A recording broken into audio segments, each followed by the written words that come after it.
الرحمن الرحیم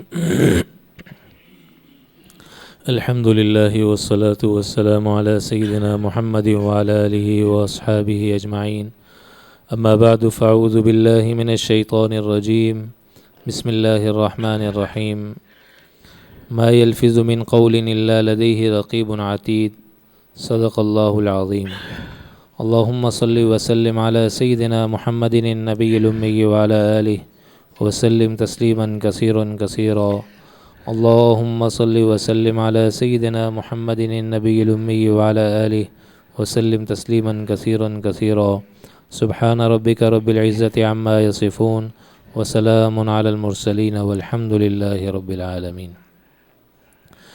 میرے محترم دوستوں اور بزرگوں، دنیا میں انسان پر صرف دو ہی کام کرنے کے اللہ نے اس کو مکلف بنایا ہے۔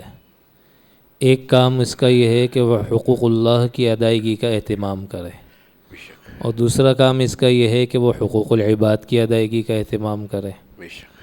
یہ دو کام جس انسان نے 100% انداز میں کرنا نہیں صرف، بلکہ کرنے کی صرف کوشش ہی کر لی تو بھی ایسا شخص کامیاب ہے۔ اور ان دو کاموں میں کہ کرنے میں جس نے غفلت و لاپرواہی کی اور سستی اور کاہلی کی، تو پھر اس کو اس کا خمیازہ دنیا اور آخرت دونوں جہانوں میں بھگتنا پڑتا ہے۔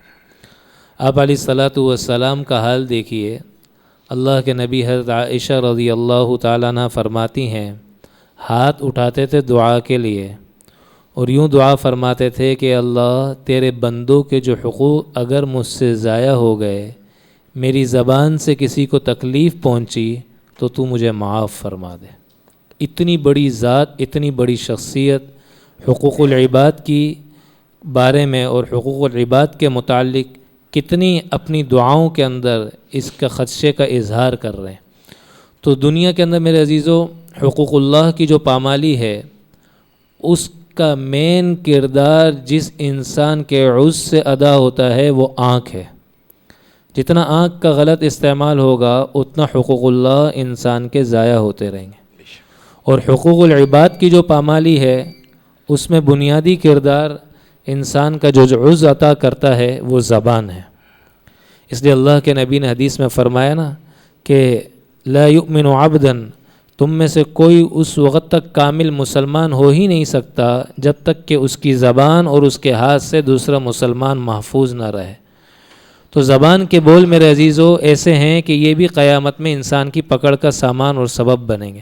حضرت ابوبکر صدیق رضی اللہ تعالیٰ عنہ اپنی زبان کو کھینچ کر فرمایا کرتے تھے نا کہ تو ہی تو ہے جس کی وجہ سے لوگ جہنم کے اندر اوندے منہ گھسیٹ کر ڈالے جائیں گے۔ تو ہی تو ہے جس کی وجہ سے لوگ جہنم میں اوندے منہ گھسیٹ کر ڈالے جائیں گے۔ اور ایسا نہیں ہے کہ زبان سے جو بات نکل گئی وہ ختم ہو گئی، نہیں، بلکہ وہ اللہ کے یہاں محفوظ ہے۔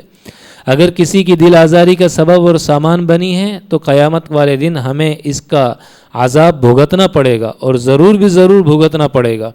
اس لیے میرے عزیزو، اگر میری ذات سے کسی کو اچھائی پہنچا سکوں، اپنی زبان سے کسی کے بارے میں اچھائی کر سکوں، معافی مانگ سکوں، تو یہ جتنا ہو سکے اس کا اہتمام کرنا چاہیے۔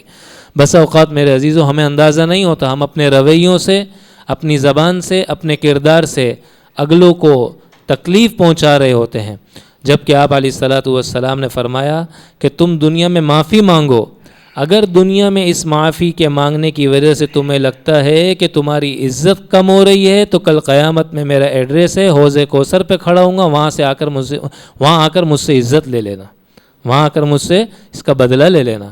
اللہ کے نبی نے ایک صحابی کو فرمایا نا، تمہیں سارے دین کا خلاصہ بتاؤں کیا ہے؟ انس، سارے دین کا خلاصہ آپ کو سمجھاؤں کیا ہے؟ حضرت انس رضی اللہ تعالیٰ عنہ کو بچوں کی طرح سمجھا رہے، فرمایا کیا ہے یا رسول اللہ؟ تو آپ علیہ الصلاۃ والسلام نے زبان کو نکال کر فرمایا، انس، جس کی زبان قابو میں اس کا دین اس کے قابو میں، جس کی زبان آزاد اس کا دین پھر آزاد، اس کا دین پھر وہ دین پر قائم نہیں رہ سکتا، وہ دین پر جم نہیں سکتا۔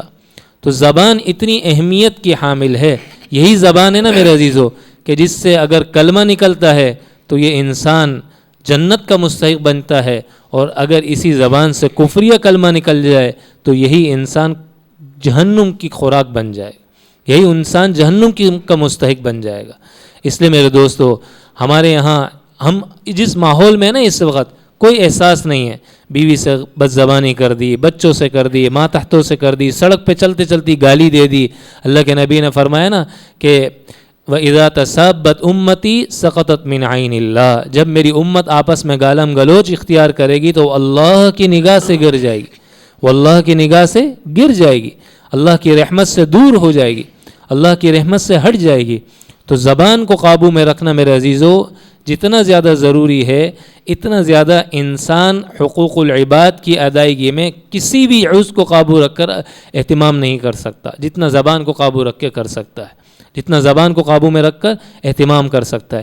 کوشش ہو کوئی کچھ بھی کہہ دے، میں نے اپنی زبان کا غلط استعمال نہیں کرنا، میں نے اپنی زبان کو نہیں کھولنا، میں نے اپنی زبان کو نہیں کہنا. یہی زبان ہے نا میرے عزیزو لوگوں میں کے درمیان میں لڑائی کا سبب بنتی ہے. آپ علیہ الصلاۃ والسلام نے فرمایا جو لوگوں کے درمیان میں لڑائی کہ ادھر کی بات ادھر، ادھر کی بات ادھر، قیامت والے دن اس کے دو منہ ہوں گے، قیامت والے دن اس کے دو منہ ہوں گے. تبصرے غیبت اسی زبان سے ہے، بہتان اسی زبان سے ہے، اور کتنے گناہ ہیں جو اس زبان سے، اور اللہ کی بڑائی بھی اسی زبان سے، قرآن کی تلاوت بھی اسی زبان سے، نبی علیہ الصلاۃ والسلام پر درود بھی اسی زبان سے، اور اللہ کا ذکر و تسبیحات بھی اسی زبان سے.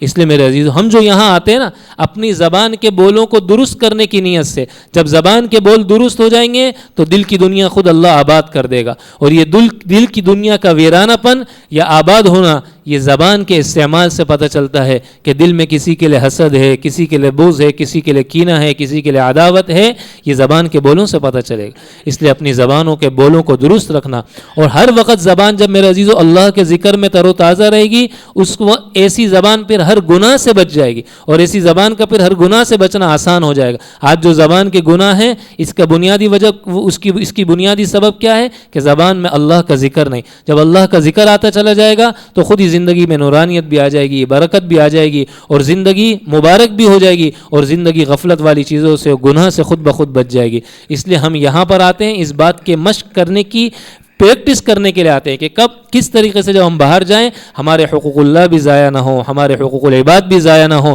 اور حقوق اللہ کی ادائیگی کے لیے حقوق اللہ کے اہتمام ہو جائے. اس کے لیے اپنی آنکھوں کا استعمال صحیح ہو، حقوق العباد کی پابندی ہو جائے، اس کے لیے زبان کا استعمال صحیح ہو. اس کے لیے تھوڑی سی پریکٹس اور مشق کریں گے پورے دین پر عمل کرنا ہمارے لیے آسان ہو جائے گا. اللہ بھائی مجھے بھی آپ کو بھی ہم سب کو کہنے سننے سے زیادہ عمل والا دوستوں. الحمدللہ نحمده ونستعینه ونستغفره ونؤمن به ونتوکل علیہ ونعوذ باللہ من شرور انفسنا ومن سیئات اعمالنا من يهده اللہ فلا مضل له ومن يضلله فلا هادی له ونشهد ان لا الہ الا اللہ وحدہ لا شریک له ونشهد ان سیدنا وسندنا مولانا محمدا عبدہ ورسولہ صلی اللہ تعالی علیہ وعلی آلہ وبارک وسلم تسلیما کثیرا کثیرا. اما بعد اعوذ باللہ من الشیطان الرجیم بسم اللہ الرحمن الرحیم. یقول التی ہی احسن ان الشیطان ینزغ بینہم سبحان ربک رب العزت عما یصفون وسلام علی المرسلین والحمد للہ رب العالمین. درود شریف پڑھ لیجیے. اللہم صلی علی محمد وعلی آل محمد کما صلیت علی ابراہیم وعلی آل ابراہیم انک حمید مجید. اللہم بارک علی محمد وعلی آل محمد کما بارکت علی ابراہیم وعلی آل ابراہیم انک حمید مجید. میرے معزز دوستوں، بزرگوں، ہمارے بہنیں، بیٹیاں، خواتین، السلام علیکم ورحمۃ اللہ وبرکاتہ. ایک بات میں وضاحت کر دوں کہ میں جو ٹاپک یہاں کے لیے سلیکشن کرتا ہوں نا، میں اپنا مرض جو ہوتا ہے نا، میں اپنی اصلاح کے لیے یہاں جمع آتا ہوں. دوسروں کو بھی اصلاح ہو، میری اپنی اصلاح ہو. میں اپنے زیادہ ضرورت مند سمجھتا ہوں کہ میری اصلاح ہو جائے. میں نے یہ دیکھا ہے کہ جو ہفتے کے اندر ہفتہ گزرتا ہے یا مجھے کال آتے ہیں یا آن لائن آتے ہیں یا کمنٹس آتے ہیں اس کے اوپر پھر کوئی، تو یہ زبان کی جو ہماری لرزشیں ہیں، غلطیاں ہیں، کوشش تو بہت کرتے ہیں کہ کسی طرح قابو ہو جائے، لیکن پھر بھی کچھ نہ کچھ تو آگے پیچھے ہوتا ہی رہتا ہے. تو استغفار کی ہم ہمیشہ تاکید کرتے ہیں کہ زیادہ استغفار کر لیں. ٹھیک ہے، پہلے قرآن کریم کی آیت کا ترجمہ سن لیجئے. زبان سے وہ بات نکالا کریں جو بہترین ہو. دراصل یہ شیطان ہے جو انسانوں کے درمیان میں فتنہ ڈلوانے کی کوشش کرتا ہے. حدیث میں، ترمذی کی حدیث ہے، اللہ تعالیٰ کو اس آدمی سے نفرت ہے جو بے شرمی کی بات زبان سے نکالتا ہے اور بد زبانی کرتا ہے. ہم نے جو پہلے ایک جلد اللہ والا بننے کا ایک نسخہ آپ کو بتایا تھا کہ اس کے اندر ایک پائلٹ ہو، انسان پائلٹ اچھا مل جائے، شیخ مل جائے. اللہ والے سے دوستی مل جائے. بیعت ضروری نہیں, اصلاح ضروری ہے, اصلاح فرض ہے, بیعت فضیلت نہیں ہے. کر لے تو اس کی تو قیمت, اس کا کوئی اندازہ ہی نہیں کر سکتا کتنے اس کے فوائد ہیں, وہ تو کوئی بات کی بات ہے. اگر وہ مل بھی گیا, تعلق ہو گیا, تو اس کے بعد آپ کو کیا چاہیے کہ اس کے اندر پیٹرول پلین کے اندر پورا ہو, کیونکہ جب پلین ٹیک آف کرتا ہے تو پیٹرول بہت زیادہ چاہیے, اسٹیم بنانی پڑتی ہے. پھر وہ اسٹیم کو پروٹیکٹ کرنا ہے کہ آپ کو پھر تو ہوا میں جب اوپر چلے جاتا ہے تو پھر تو 2-4 کے بجائے 2 انجن سے بھی وہ چل جاتا ہے. ٹھیک ہے, تو ہماری یہاں کیوں ترقی نہیں ہو رہی کہ ہم اسٹیم تو پیدا کر لیتے ہیں, عمرے کر لیتے ہیں, ذکر کر لیتے ہیں, فکر کر لیتے ہیں, نمازیں پڑھ لیتے ہیں, یہ سب چیزیں آسان ہیں. لیکن 3 گناہ ایسے ہیں کہ جب اسٹیم ہماری پیدا ہو جاتی ہے تو شیطان ایسا کام میں ہمیں لگا دیتا ہے جس کو ہم گناہ نہیں سمجھتے. ہم جہاں جاتے ہیں, دوستوں میں جاتے ہیں, رات کو بیٹھتے ہیں, باتیں 3 باتوں کی آج ہم بات کریں گے. ایک غیبت کی زبان سے نکلتی ہے, ایک بہتان کی, اور ایک چگلی کی. 3 باتوں کی بات کریں. یہ ہماری جو اسٹیم بنتی ہے, نور پیدا ہوتا ہے اندر, قلب کے اندر نور بنتا ہے, وہ نور ہم ضائع ہو جاتا ہے, ہمارا زیرو ہو جاتا ہے, کیونکہ نور ہم نے کمایا تو ہے لیکن گناہوں کے جتنے بھی نل ہم نے کھولے رکھے ہوئے سب نکل جاتا ہے. کوئی ہماری ایسی دوستوں کے ساتھ بیٹھنے میں نہیں ہوتا, بڑی کوشش کرنے کے باوجود بھی کچھ نہ کچھ تو ہو ہی جاتی ہے. کچھ نہیں تو ہم سیاسی باتوں کو لے کر بیٹھ جاتے ہیں. میں اپنی کمزوری بتا رہا ہوں آپ کو, میں کسی کے نہیں. تو یہ چیزوں کو, اب غیبت کیا ہے؟ دیکھیے سب سے بری چیز ہے سود, انٹرسٹ. انٹرسٹ کیا ہے کہ ماں سے زنا کرنا. ماں بولتے میں ماں کی بہت خدمت کر رہا ہوں, ماں کی صدقے میں دعاؤں سے میں کر رہا ہوں. ارے تم ماں کی کیا خدمت کر رہے ہو, تم تو اتنا سود کے اندر لگے ہوئے ہو. میں دوستوں کو سمجھاتا ہوں کہ بھائی ٹھیک ہے, آپ کنونشنل بینکنگ ہے, آپ کم از کم اسلامک بینکنگ میں تو آ جائیے, سود سے تو نکل جائیے. ایک تو سود, لیکن غیبت سب سے خراب سود کے اندر جو ہے وہ ہے غیبت. تو اس کو غیبت کی بات کریں گے, یہ تینوں موضوع پہ ہم تھوڑی سی بات کریں گے. لیکن ہم تشخیص سے پہلے تجویز کر لیتے ہیں. دیکھیے ہم نے اسٹیم تو پیدا کر لی, ذکر کرنا, قرآن کریم کی تلاوت کرنا, عمرہ کرنا, حج کرنا, یہ سب آسان ہے. اللہ کا فضل ہو تو, اللہ کا فضل ہو, صحبت ہو, تعلق ہو تو یہ کر سکتا ہے انسان. لیکن یہ تو 24 گھنٹے کے ہمارے معاملات ہیں نا.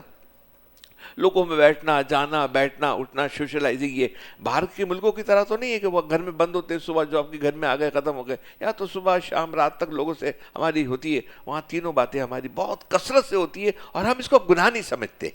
بغیر گناہ سمجھے ہوئے ہماری اتنی غیبت ہو جاتی ہے, بہتان, بدگمانی سب چیز ہو جاتی ہے.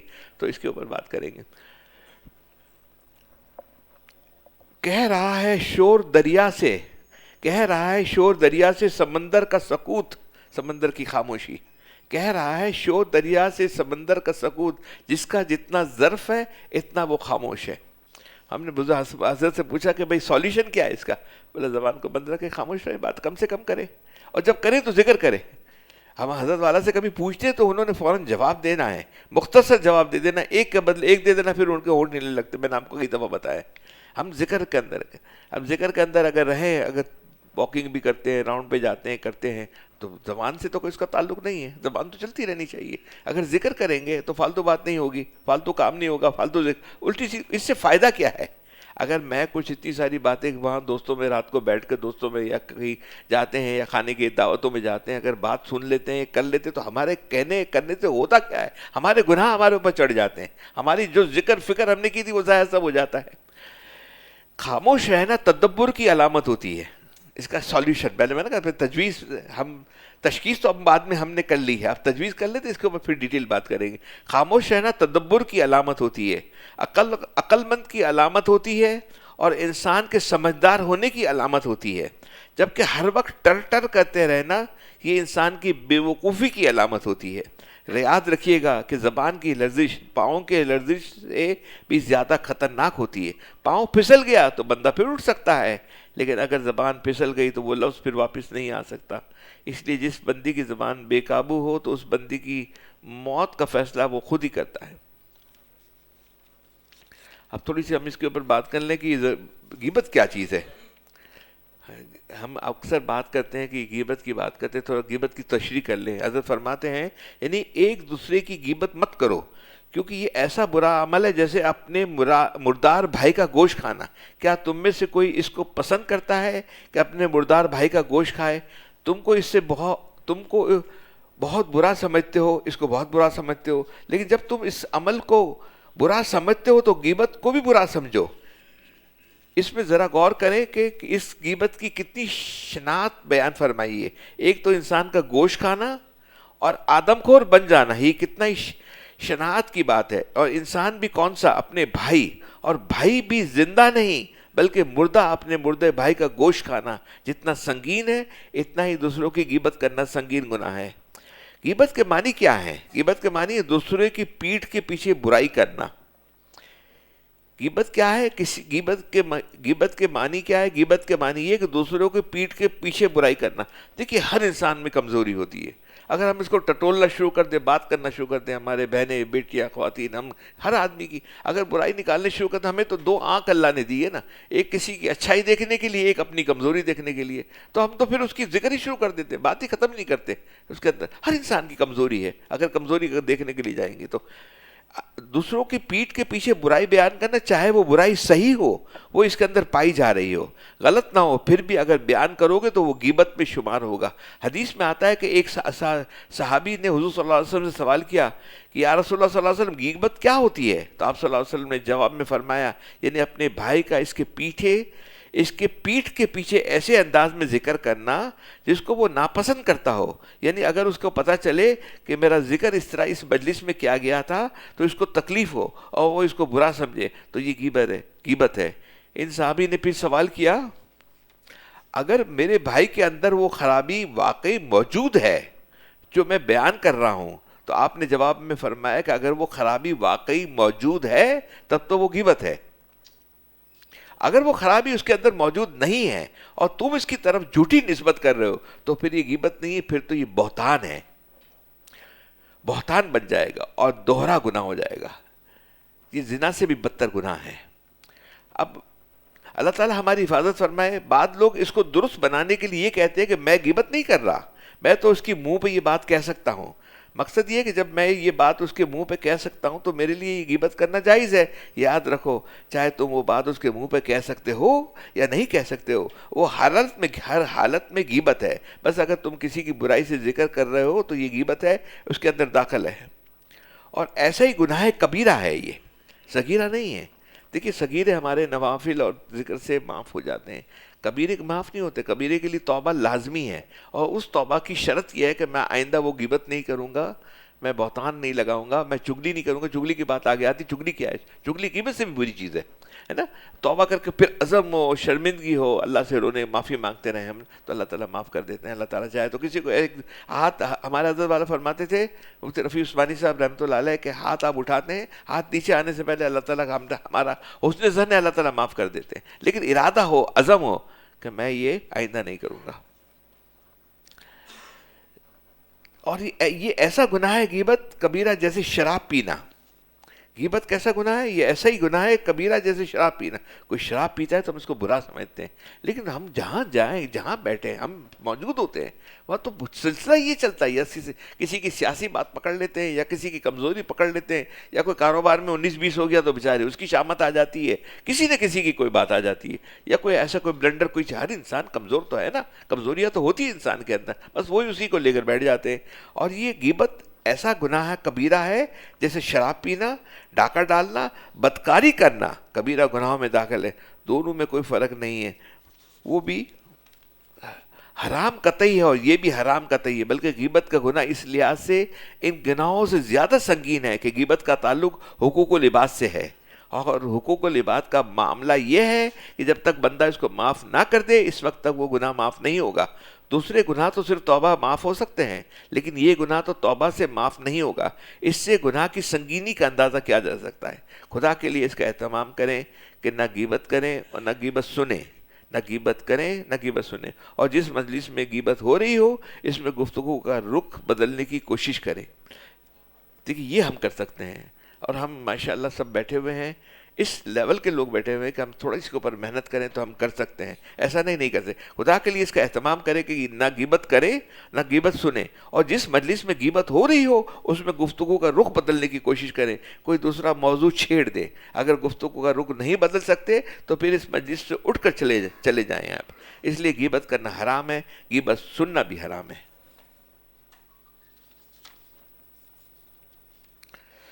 کیونکہ اس گناہ کا حضور صلی اللہ علیہ وسلم نے مختلف طریقوں سے صحابہ کے سامنے پیش فرمایا. ان سب کو پیش نظر رکھنا چاہیے کہ تاکہ ہماری دلوں میں اس کی شناعت اور قباحت بیٹھ جائے. اللہ تعالیٰ سے اپنے فضل سے اس کی شناعت اور ہمارے دلوں میں بٹھا دے اور اس کی شناعت اور قباحت سے بچنے کی توفیق عطا فرما دے. آمین. اس حدیث کے اندر آپ نے دیکھا کہ آخرت میں ان کا یہ انجام ہوگا کہ اپنے چہرے نوچ رہے ہوں گے. اور ایک یہ روایت میں جو سند کے اعتبار سے بہت مضبوط نہیں ہے مگر معنی کے اعتبار سے صحیح ہے، وہ یہ کہ حضور صلی اللہ علیہ وسلم نے فرمایا غیبت کا گناہ زنا کے گناہ سے بھی بدتر ہے. زنا کے گناہ سے بھی بدتر ہے. اگر زنا کرتا ہے نا اس کو ندامت ہو جاتی ہے، افسوس کرتا ہے میں نے گناہ کیا ہے. غیبت کو تو گناہ ہی نہیں سمجھتا، وہ تو ایسی بات چل رہی ہوتی ہے، نا ہماری زبان چل رہی ہوتی ہے، اس کے اندر کوئی بات نہیں. ہم کیا کریں، کوشش کر کے ہر ایک کے پاس ٹاپک ہے نا، ہم اکنامیکل ایشوز کے اوپر بات کر لیں، یوٹیلیٹی کے اوپر بات کر لیں، یہ سب چیزوں کی بات کر لیں، کاسٹنگ کی بات کر لیں. بہت ساری ہمارے پاس اس کے علاوہ بھی تو ٹاپک ہے نا بات کرنے. ہم رخ کو پھیر دیں. ہم یہ تو نہیں اٹھ سکتا کہ جب دوستوں میں جانا چھوڑ دیں، یہ تو نہیں ہو سکتا کہ بیٹھنے کے اندر یہ باتیں نہ ہوں، لیکن ہم یہ تھوڑی سی، کیونکہ سب ماشاءاللہ امپورٹنٹ آدمی بیٹھے ہوئے، تھوڑا سا زاویہ نگاہ تبدیل کر دیتے ہیں، پھر اس کے اوپر بات چلنی شروع ہوتی ہے. ایک طرف انسان توجہ دے سکتا ہے، دو طرف توجہ نہیں دے سکتا. تو آپ اور ہم کم از کم یہ تو کر سکتے ہیں. ایک حدیث میں حضور صلی اللہ علیہ وسلم فرمایا جو لوگ غیبت کرنے والے ہوں انہوں نے بظاہر دنیا میں بڑے اچھے اعمال کیے ہوں گے، نمازیں پڑھی ہوں گی، روزے رکھے ہوں گے، عبادتیں کی ہوں گی، لیکن جس وقت وہ لوگ پل صراط سے گزریں گے، آپ حضرات جانتے ہیں کہ پل صراط ایک پل ہے جو جہنم کے اوپر سے گزرتا ہے. ہر انسان کو اس کے اوپر سے گزرنا ہے. اب جو شخص جنتی ہے وہ اس پل کو پار کر کے جنت میں پہنچ جائے گا، اور اللہ بچائے جس کو جہنم میں جانا ہے اس کو اس پل کے اوپر سے نیچے کھینچ لیا جائے گا اور جہنم میں ڈال دیا جائے گا. لیکن غیبت کرنے والوں کو پل کے اوپر جانے سے ہی روک دیا جائے گا. آج ہم ارادہ کر لیں، انشاءاللہ پوری کوشش کر لیں گے. ہم تو کریں گے نہیں غیبت، لیکن غیبت جہاں ہو رہی ہوگی اس کا رخ پھر دیں گے، ڈائریکشن چینج کر دیں گے. کر سکتے ہیں، تھوڑے دن پریکٹس کرنے کی بات ہے نا. ایک حدیث میں نبی کریم صلی اللہ علیہ وسلم نے یہاں تک فرمایا کہ سود اتنا زبردست گناہ ہے کہ اس کے اندر بے شمار خرابیاں ہیں. سود اتنا زبردست گناہ ہے کہ اس کے اندر بے شمار خرابیاں ہیں اور بہت سے گناہوں کا مجموعہ ہے. اور اس کا ادنا گناہ ایسا ہے جیسے کوئی شخص اپنی ماں کے ساتھ بدکاری کرے. ماں کے ساتھ بدکاری کرے کہ میں ماں کی خدمت کر رہا ہوں. کیا خاک کی خدمت کر رہے ہو؟ ماں کے ساتھ تو بدکاری کر رہے ہو. سود کے اندر کوشش تو کرو، آگے ہو تو نکلنے کی تو کوشش کرو، راستہ تو بناؤ. اب یہ آپ 200 کروڑ ایک سود پہ پیسے لے کر ایک انڈسٹری لیتے، پھر ہم سب مبارکباد دینے جاتے ہیں، اس کو مٹھائی کی بڑیا بھجواتے، کیک بھجواتے کہ یار یہ اس کی اوپننگ ہو رہی ہے. آپ نے گناہ اس نے کیا ہے، اتنا بڑا گناہ کیا ہے. میں ایک ہمارے بہت اچھے دوست ہیں، بڑا تعلق تھا ان کو. میں نے وہ ایک پروجیکٹ انہوں نے لانچ کرنا تھا، تو میں نے ان کو بہت بٹھایا، بہت سمجھایا کہ یہ مت کیجیے، تمہاری اتنے کام ہیں، اتنے کام ہیں، مت کیجیے. تو وہ مجھ سے پھر تعلق تھوڑا سا کم ہو گیا. میں نے سمجھایا تو اس کے بعد انہوں نے وہی کام کر لیا. اب جب وہ کام کیا نا، اس کے اندر نفع بہت زیادہ ہے، اب بھی نفع ہے اور نفع اس کو مل رہا ہے. انہوں نے مجھ سے تعلقات ختم کر دیے کہ تم نے ہمیں غلط گائیڈ کیا. دیکھو ہم صحیح انڈسٹری میں گئے تھے، اب صحیح انڈسٹری میں جانے کے سب مبارکباد دیتے ہیں، ملاقاتیں کرتے ہیں، اس کے بعد جاتے ہیں، اور اس انڈسٹری کے اگینسٹ میں انہوں نے میرے خیال سے 15 سے 20 ارب روپے کا بینکنگ لون لے لی. اب 15-20 ارب کون اتارے گا؟ اولادیں کہاں اتارے گی؟ اگر میں نہیں اتار سکتا تو میری بچے کہاں سے اتاریں گے؟ میری اب اگر اس وقت اتنی ساری 50 60 70 سال کا تجربہ ہے، اس تجربے کے بعد بھی میں اگر اس سود سے نکل نہیں سکتا تو میرے بچے تو اور چلے جائیں گے، ڈیپ چلے جائیں گے. الحمدللہ کوشش کریں کہ اسلامک بینکنگ میں بھی نہ جائیں.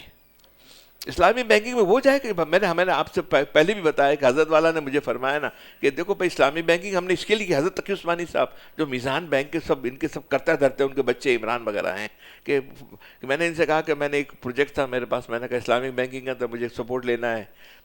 الحمدللہ اللہ کا شکر تھا. میں نے جب بچوں کا تو بچوں نے اس کو ریجیکٹ کر دیا، نہیں ہمیں کوئی ضرورت نہیں ہے. لیکن میں نے حضرت والا سے پوچھا تو حضرت والا نے ہم نے اس کے لیے نہیں کیا ہے کہ تمہاری 2 فیکٹریاں 4 فیکٹریاں ہیں تو ایک فیکٹری اور بڑھ جائے تمہاری. ہم نے اس کے لیے کیا ہے کہ جو اس بری بینکنگ کے اندر ہے، سود والی بینکنگ ہے، اس سے نکل کر اسلامک بینکنگ میں آ جائے. ہم نے اس کے لیے کیا ہے تاکہ زیادہ برائی سے کم برائی کے اندر آ جائے. اس کے لیے نہیں آپ اس کو کام کو بڑھائیے، کوشش کیجیے اپنی پوری. ہمیں جتنا کیا کرنا ہے، جو نصیب کا ہے تو اللہ تعالیٰ نے دے ہی دینا ہے. اس کے اندر دیکھیے اصل چیز برکت ہے اور اصل چیز راحت ہے، سکون ہے نا. راحت اور سکون کب ملے گا؟ جب اللہ کی نافرمانی ہم چھوڑ دیں گے، اس کے بغیر نہیں بنتی بات. ایک حدیث میں نبی کریم صلی اللہ علیہ وسلم نے یہاں تک فرمایا کہ سود اتنا زبردست گناہ ہے کہ اس کے اندر بے شمار خرابیاں ہیں اور بہت سے گناہوں کا مجموعہ ہے. اس کا ادنا گناہ ایسا ہے جیسے کوئی شخص اپنی ماں کے ساتھ بدکاری کرے. دیکھیے سود اتنی سخت وعید آئی ہے، سود پر اتنی سخت وعید آئی ہے کہ ایسی وعید اور کسی گناہ پہ نہیں آئی ہے، کسی گناہ کے بارے میں ایسی وعید نہیں آئی ہے. ٹھیک ہے. پھر حضور صلی اللہ علیہ وسلم نے فرمایا سب سے بدترین سود یہ ہے کہ کوئی شخص اپنے مسلمان بھائی کی آبرو پر حملہ کرے. کتنی سخت وعید فرمائی ہے. ایک روایت میں ہے کہ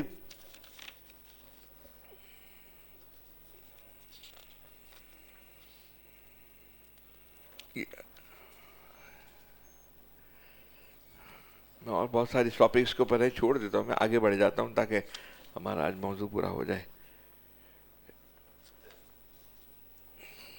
غیبت کی اجازت کے مواقع بھی ہیں. اب سنیے یہ بات، یہ ٹیکنیکل سبجیکٹ ہے. میں نے جب بھی پہلے غیبت کی بات کی نا تو اس کو میں نے اس سے یہ بات آپ کو نہیں کی ہے تاکہ ایسا نہ ہو کہ وہ اس کو غیبت کی اجازت ہے تو اجازت سمجھ کے کرنے لگ جائے. لیکن اب شعور لوگوں کو آ گیا، اتنا دن ہو گئے ہیں، کئی دفعہ بات ہو چکی، تو اس کو بھی سن لیجئے تھوڑی سی بات نا.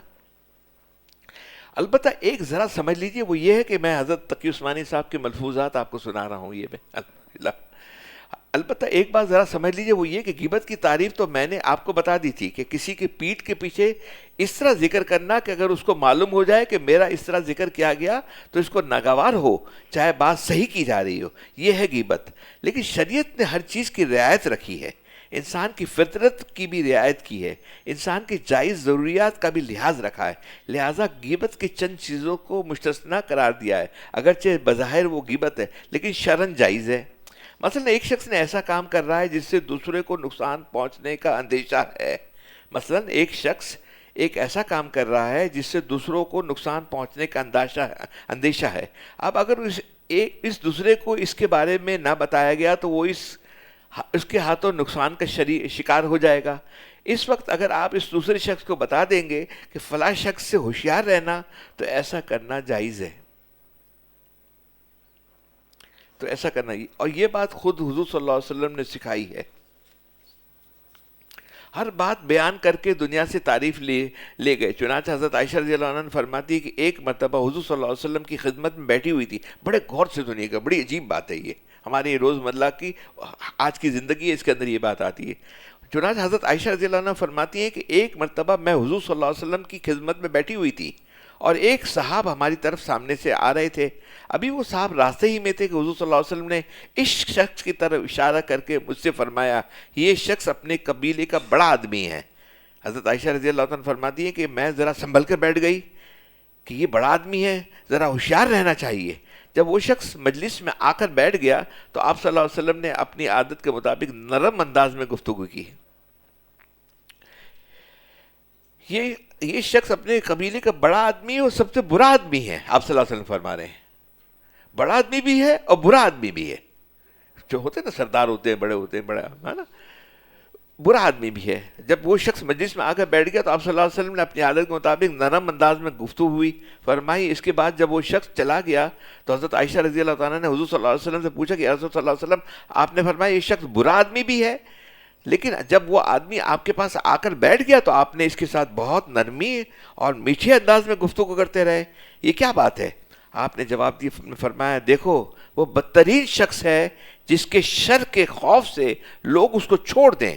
یعنی اس آدمی کی طبیعت کے لحاظ سے فساد ہے، اگر اس کے ساتھ نرمی کا معاملہ نہ کیا جائے تو فتنہ فساد کھڑا ہو سکتا ہے. اس لیے میں نے اپنی عادت کے مطابق اس کے ساتھ نرمی کا مطالعہ کیا. دیکھیے پھر حکمت والی بات آ گئی نا، ہمارا دین ہے نا بھرپور حکمت سے ہے. یہ جوش والا، جذبے والا، شدت والا نہیں، کود پڑنا. بھائی شہادت، آپ تلوار لے کر گئے، شہادت ہو گئی، بہت بڑا مرتبہ ہے. تو یہاں تو یہ تو شہادت اکبر ہے کہ روز جینا، روز مرنا، روز سنبھالنا، ہر چیز کو سنبھالنا، رشتہ داروں کو سنبھالنا، معاملات جی کے مرنا اور مر کے جینا. بلکہ بعض صورتوں میں اس کی برائی بیان کرنا واجب ہے، بلکہ بعض صورتوں میں اس کی برائی بیان کرنا واجب. مثلا ایک آدمی کو آپ نے دیکھا کہ وہ دوسرے پر حملہ کرنے اور اس کی جان لینے کی تیاری کر رہا ہے، تو ایسی صورت میں اس دوسرے شخص کو بتانا واجب ہے کہ تمہاری جان کو خطرے میں ہے، تاکہ وہ اپنا تحفظ کر سکے. لیکن لہٰذا ایسے موقع پر بھی غیبت جائز ہو جاتی ہے. ایک حدیث ہے جس کا صحیح مطلب لوگ نہیں سمجھتے. یہ حضرت والا بار بار سمجھاتے ہیں کہ یہاں بڑی غلط فہمی ہے، اس کو ذرا ٹھیک کر لیجئے. ایک حدیث ہے جس کا صحیح مطلب لوگ نہیں سمجھتے، اور وہ یہ ہے کہ ایک حدیث میں حضور صلی اللہ علیہ وسلم نے فرمایا کہ وہ یہ کہ فاسق کی غیبت غیبت نہیں، فاسق کی غیبت غیبت نہیں. اس کا مطلب بعض لوگ یہ سمجھتے ہیں کہ جو شخص اگر کسی گناہ کبیرہ کے اندر مبتلا ہے تو اس کو چاہو تو غیبت کرتے رہو، وہ جائز ہے. یا جو بدعات میں مبتلا ہے تو اس کی غیبت جائز ہے. حالانکہ اس قول کا یہ مطلب نہیں ہے، بلکہ اس کا مطلب یہ ہے کہ جو شخص اعلانیہ فسق اور فجور کے اندر مبتلا ہے، گناہوں میں مبتلا ہے. مثلا ایک شخص علی اعلان کھلم کھلا شراب پیتا ہے. اب اگر کوئی شخص اس کے پیٹھ کے پیچھے یہ کہے کہ وہ شراب پیتا ہے تو یہ غیبت نہیں ہے، اس لیے کہ وہ تو خود ہی اعلان کر رہا ہے کہ میں شراب پیتا ہوں. اب اگر اس کے پیچھے اس کی شراب پینے کی تذکرہ کیا جائے تو اس میں ناگواری نہیں ہوگی، اس لیے کہ وہ تو خود اعلانیہ لوگوں کے سامنے پیتا ہے، لہٰذا یہ غیبت میں داخل نہیں ہے. حضرت تھانوی رحمۃ اللہ علیہ فرماتے کہ ایک مجلس میں حضرت عمر رضی اللہ تعالیٰ عنہ کے صاحبزادے عبداللہ بن عمر رضی اللہ تعالیٰ عنہ موجود تھے. ذرا اس کو بھی غور سے سنیے گا. یہ ہمیں ایگزمپشنز ہم لیتے ہیں نا غیبت کرنے کی، بات کرنے کی، بہت جگہ بیٹھتے ہیں کہ اس کے اوپر. عبداللہ بن عمر رضی اللہ تعالیٰ عنہ کون تھے؟ جب عمر رضی اللہ تعالیٰ عنہ کی شہادت کا وقت آیا تو صحابہ نے عبداللہ بن عمر کے لیے سلیکشن کیا تھا امیر المومنین بنانے کے لیے، لیکن حضرت عمر رضی اللہ تعالیٰ نے بالکل سختی سے منع کر دیا تھا. بہت صحیح آدمی تھے، 4 عبداللہ تھے نا، عبداللہ بن عمر تھے، عبداللہ بن مسعود تھے، عبداللہ بن زبیر تھے، سب 3-4 تھے نا. اس کے اندر یہ عبداللہ بن مسعود ٹاپ آف دا لائن تھے، ان کی ذہانت ماشاءاللہ انٹیلیکچولیٹی بہت زیادہ تھی. حضرت تھانوی فرماتے ہیں کہ ایک مجلس میں حضرت عمر رضی اللہ تعالیٰ کے صاحبزادے حضرت عبداللہ بن عمر رضی اللہ تعالیٰ موجود تھے. اس مجلس میں کسی شخص نے حجاج بن یوسف کی برائیاں شروع کر دی تو حضرت عبداللہ بن عمر رضی اللہ عنہ نے فرمایا کہ دیکھو یہ جو تم ان کی برائیاں بیان کر رہے ہو یہ غیبت ہے، اور یہ مت سمجھنا اگر حجاج بن یوسف کی گردن پر سینکڑوں انسانوں کا خون ہے تو اب اس کی غیبت حلال ہو گئی. حالانکہ اس کی غیبت حلال نہیں ہوئی، بلکہ اللہ تعالیٰ جہاں حجاج بن یوسف سے ان سینکڑوں انسانوں کے خون کا حساب لیں گے جو اس کی گردن پر ہیں تو وہاں پر اس کی غیبت کا بھی حساب لیں گے کہ تم اس کے پیچھے کر رہے ہو. اللہ تعالیٰ محفوظ رکھے. اس کی بھی اجازت نہیں ہے. برانڈڈ ہوتے ہیں نا کوئی گنہگار، ایسے شخص ہوتے ہیں جس کے بارے میں ہم بات کر سکتے ہیں، بولے یہ تو برانڈڈ ہے، اتنا گناہ فلاں، کسی کی اجازت نہیں ہے. ارے فالتو بات ہی کرنے کی کیا ضرورت ہے اگر کوشش کریں کہ جتنا ہم اس کے اندر خاموش رہ سکیں. لہٰذا یہ مت سمجھو کہ فلاں شخص فاسق اور فاجر کا اور بدعتی ہے، اس کی جتنی چاہو غیبت کر لو، بلکہ اس کی غیبت کرنے سے اعتراض کرنا چاہیے. ہاں بہت لمبی بات ہو جائے گی، تھوڑا سا اور آگے ہم چلے جاتے ہیں، ٹھیک ہے. حسن بصری رضی اللہ تعالیٰ فرماتے ہیں کہ جب دوسروں کا تذکرہ بیان زبان پہ آنے لگے تو اس وقت فوراً اپنے عیوب کی استظہار کرو. کوئی انسان ایسا نہیں جو عیب سے خالی ہو، اور یہ خیال لاؤ کہ خود میرے اندر تو فلانی برائی ہے، میں دوسروں کی کیا برائی بیان کروں. اس کا عذاب کا دھیان کرو جس کا بیان ابھی ہوا ہے.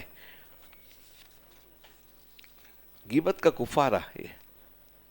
البتہ بعض روایت میں ہے کہ جو اگرچہ تو ضعیف ہے، حدیث ضعیف ہے، لیکن معنی کے اعتبار سے صحیح ہے. یہ حضرت تقی عثمانی صاحب کے ملفوظات ہیں کہ اگر کسی کی غیبت ہو گئی تو اس غیبت کا کفارہ یہ ہے کہ اس کے لیے خوب دعائیں کرو، استغفار کرو.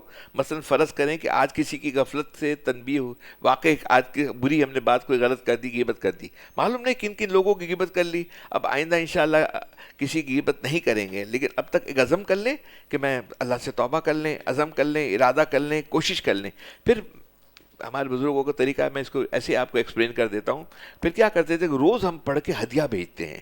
ایک 3 قل پڑھ لی، آیت الکرسی پڑھ لی، سورہ فاتحہ پڑھ لیا، پڑھ کے خدا جس کی غیبت ہوئی ہے، جس کے بہتان خدا نہ خواستہ زبان پر آ گیا ہے، کسی کی بھی آ گیا ہے، ہم ان کو ہدیہ بھجوا دیتے ہیں اور اللہ سے معافی مانگتے ہیں اور اللہ سے درخواست کرتے ہیں اللہ ہمیں معاف کر دیجیے، اور ان کو ہدیہ بھجوا دیتے ہیں. اسی کے بارے میں حضرت والا فرماتے ہیں کہ کچھ نہ کچھ ان کو ہدیہ آپ بھیج دیجیے تو انشاءاللہ اللہ سبحانہ و تعالیٰ سے امید ہے حسن ظن ہے کہ اللہ تعالیٰ یہ معافی کا مضمون ہو جائے گا. حدیث شریف میں آیا کہ اگر کوئی اللہ کا بندہ کسی دوسرے سے معافی مانگے اور سچے دل سے مانگے، اب اگر سامنے والا یہ دیکھ کر یہ مجھ سے معافی مانگ رہا ہے، نادم اور شرمندہ ہو رہا ہے، اس کو معاف کر دے، تو اللہ تعالیٰ اس کو معاف کرنے والے کو اس دن معاف کرے گا جس دن اس کو معافی کی سب سے زیادہ حاجت ہوگی. ہم ہمیشہ ہمارا پورے سال یہی ٹاپک ہوتا ہے، رات کو سوتے وقت سب کو معاف کر دیں، سب کو معاف کر دیں، کسی کی بات نہ کریں، کسی کا ذکر نہ کریں، سب کو معاف کر دیں. ہاں اب بات آ گئی، بڑی مزیدار تکڑی بات ہے، سن لیجئے غور سے، ذرا دھیان بنائیے، اگر نیند ہے تو آنکھیں کھول لیجئے۔ حضور صلی اللہ علیہ وسلم کا معافی مانگنا، ارے ہم اور آپ کی شمار اور قطار کیا ہے؟ حضور صلی اللہ علیہ وسلم ایک مرتبہ مسجد نبوی میں کھڑے ہو گئے اور تمام صحابہ کرام کو خطاب کرتے ہوئے فرمایا، آج میں اپنے آپ کو تمہارے حوالے کرتا ہوں، اگر کسی شخص کو مجھ سے تکلیف پہنچی ہو یا میں نے کسی کی جانی مالی کی کسی بھی اعتبار سے حق تلفی کی ہو تو آج میں تمہارے سامنے کھڑا ہوں، اگر بدلہ لینا چاہتے ہو تو بدلہ لے لو، اگر مجھے معاف کرنا چاہتے ہو تو معاف کر دو۔ حضور صلی اللہ علیہ وسلم فرما رہے ہیں مجھے معاف کر دو تاکہ کل قیامت کے دن تمہاری کوئی حق میرے اوپر باقی نہ رہے۔ بتائیے حضور صلی اللہ علیہ وسلم کا وہ محسن اعظم و پیشوا اعظم جن کے ایک سانس کے بدلے میں صحابہ کرام اپنی جانیں قربان کرنے کی تیار، وہ فرما رہے کہ اگر میں نے کسی کو مارا ہو یا تکلیف پہنچائی ہو تو مجھ سے بدلہ لے لے۔ چنانچہ ایک صحابی کھڑے ہو گئے اور کہا کہ یا رسول اللہ، آپ نے ایک مرتبہ میری کمر پہ مارا تھا، میں اس کا بدلہ لینا چاہتا ہوں۔ حضور صلی اللہ علیہ وسلم نے کسی ناگواری کا اظہار نہیں فرمایا، بلکہ فرمایا کہ آ جاؤ مجھ سے بدلہ لے لو، کمر پر مار لو۔ جب وہ صحابی کمر کے پیچھے آ گئے تو انہوں نے کہا کہ یا رسول اللہ صلی اللہ علیہ وسلم، جس وقت آپ نے مجھے مارا تھا اس وقت میری کمر ننگی تھی اور اس وقت آپ کی کمر پہ کپڑا ہے، اگر اس حالت میں بدلہ لوں گا تو بدلہ پورا نہیں ہوگا۔ حضور صلی اللہ علیہ وسلم نے اسی وقت چادر اڑے ہوئے تھے، آپ نے فرمایا کہ میں چادر اٹھا دیتا ہوں۔ چنانچہ جس وقت آپ نے چادر اٹھائی تو ان صحابی نے آگے بڑھ کر ان کے مہر نبوت کو چوم لیا جو آپ کی پشت پر تھی۔ پھر ان صحابی نے فرمایا یا رسول اللہ صلی اللہ علیہ وسلم، یہ گستاخی میں نے صرف اس لیے کی تاکہ مجھے اس مہر نبوت کو بوسہ لینے کا موقع مل جائے۔ آپ صلی اللہ علیہ وسلم اس کو معاف فرما دیا۔ دیکھیے اسلام کا ایک اصول ہے جو حضور صلی اللہ علیہ وسلم نے ارشاد فرمایا، وہ یہ کہ ایمان کا تقاضا یہ کہ اپنے لیے بھی وہی پسند کرو جو دوسروں کے لیے پسند کرتے ہو، اور دوسروں کے لیے بھی وہی پسند کرو جو اپنے لیے پسند کرتے ہو، اور جو اپنے ناپسند ہو وہ دوسرے کے لیے بھی ناپسند کرو۔ اچھا، یہ اگر کوئی شخص اس طرح پیٹھ کی پیچھے برائی سے تمہارا ذکر کرے تو اس وقت تمہارے دل پر کیا گزرے گی؟ آپ ہرٹ ہو جاؤ گے نا۔ تم اگر تم اس کو اچھا سمجھو گے یا برا سمجھو گے؟ اگر تم اس کو برا سمجھتے ہو تو اپنے لیے اس کو پسند نہیں کرتے، تو پھر کیا وجہ ہے کہ اس کو تم اپنے بھائی کے لیے پسند کرو؟ یہ دوہرے معیار وضع کرنا، اپنے لیے کچھ اور پیمانہ اور دوسروں کے لیے کچھ اور پیمانہ، اسی کا نام منافقت ہے۔ گویا کہ غیبت کے اندر منافقت بھی داخل ہے۔ جب ان باتوں کو سوچو گے اور اس گناہ پر جو عذاب دیا جائے گا اس کو سوچو گے تو انشاءاللہ غیبت کرنے کا جذبہ میں کمی آ جائے گی۔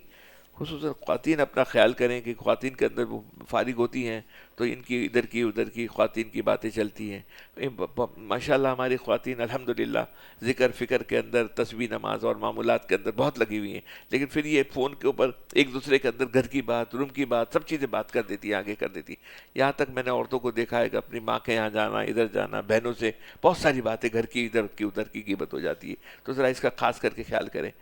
غیبت کا آسان طریقہ بچنے کا، چلیں اس کو بھی ہم حضرت والا اس کے ساتھ ایک شعر پڑھتے تھے، میں وہ شعر آپ کو سنا دیتا ہوں۔ تھے جب اپنی برائیوں سے بے خبر، رہے ڈھونڈتے اوروں کے عیب و ہنر، پڑی اپنی برائی پر جو نظر تو نگاہ میں کوئی برا نہ رہا۔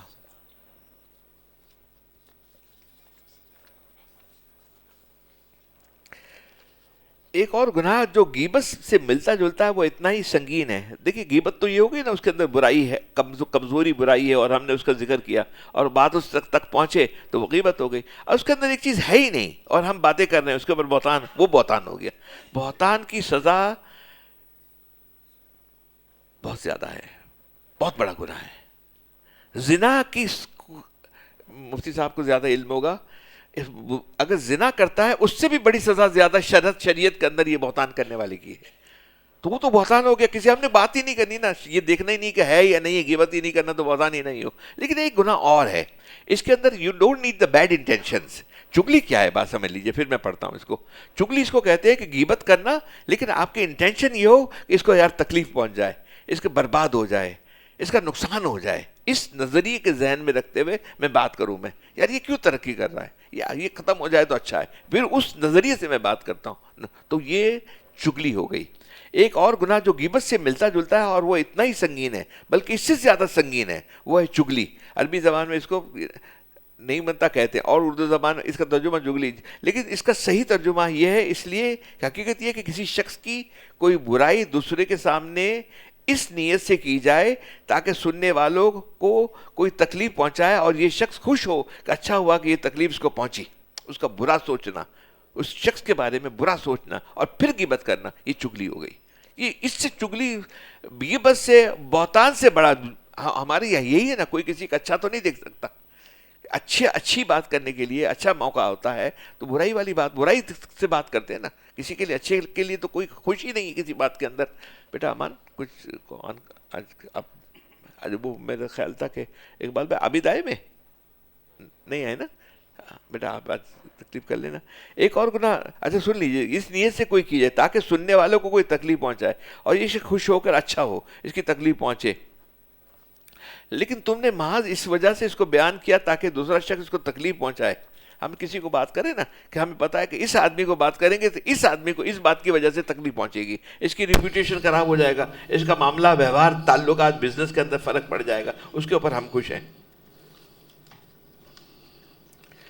قرآن و حدیث میں اس کی بہت زیادہ برائی بیان کی گئی ہے، اور یہ غیبت سے بھی زیادہ شدید اس وجہ سے ہے کہ غیبت کی نیت کا برا ہونا ضروری نہیں کہ جس کی میں غیبت کر رہا ہوں اس کا کوئی تکلیف اور صدمہ پہنچے، لیکن چگلی میں بدنیتی کا ہونا بھی ضروری ہے. اس وقت سب چگلی کرتے، غیبت نہیں کرتے لوگ. کوئی کسی کا اچھا نہیں سوچ سکتا کسی چیز کے بارے میں. فوراً بات جہاں چلتی ہے غیبت کے بعد، وہاں بیٹھے ہوتے ہم دیکھتے ہیں نا، جہاں دوستوں میں بیٹھنا آنا، کھانے میں جاتے ہیں، پھر اس کے کہتے ہیں یار اس نے تو یہ کام کیا نا، اس کی وجہ سے، اس وجہ سے اس کی برائی کے اوپر آ جائیں گے غیبت کے اندر. اچھا ہوا یار بینکرپٹ ہو گیا نا، یار فلانا ہو گیا، یہ اس کا مستحق تھا. ارے یار ہم مستحق خود بھی اب دیکھ لیں ہمارے کیا اعمال ہے اس کے اندر، کیسے معاملات چل رہے ہیں. ایک منٹ اور لوں گا. لیکن قرآن و حدیث میں اس کی بہت زیادہ برائی بیان کی گئی ہے، اور یہ غیبت سے بھی زیادہ شدید اس وجہ سے ہے کہ غیبت میں نیت کا برا ہونا ضروری نہیں ہے کہ جس میں غیبت کر رہا ہوں اس کا کوئی تکلیف اور صدمہ پہنچے، لیکن چگلی میں بدنیتی کا ہونا ضروری ہے. اس لیے کہ یہ چگلی دو گناہوں کا مجموعہ ہے. ایک تو اس میں غیبت ہے، دوسرا یہ کہ دوسرے مسلمان کو تکلیف پہنچانے کی خواہش اور نیت بھی ہے. اس لیے اس میں ڈبل گناہ ہے. اس لیے قرآن حدیث میں اس کی بہت ساری وعیدیں آئی ہیں. جی بیٹا.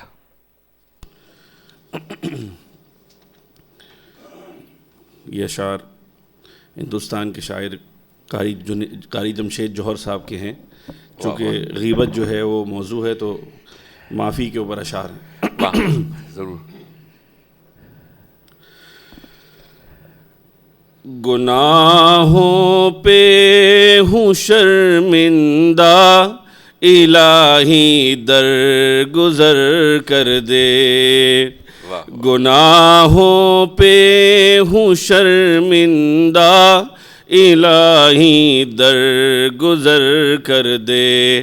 بڑا مجرم ہوں میں تیرا الہی درگزر کر دے.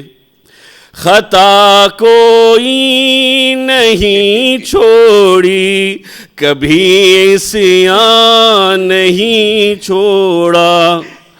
خطا کوئی نہیں چھوڑی کبھی عصیان نہیں چھوڑا. بس اب کرتا ہوں میں توبہ الہی درگزر کر دے. بس اب کرتا ہوں میں توبہ الہی درگزر کر دے. کھلونا ہاتھ کا اپنے بنا رکھا ہے شیطان نے. کھلونا ہاتھ کا اپنے بنا رکھا ہے شیطان نے. بنا لے اپنا تو بندہ الہی درگزر کر دے. بنا لے اپنا تو بندہ الہی درگزر کر دے. تیرے دینے سے مولا تیرا تو کچھ نہ بگڑے گا. بے شک.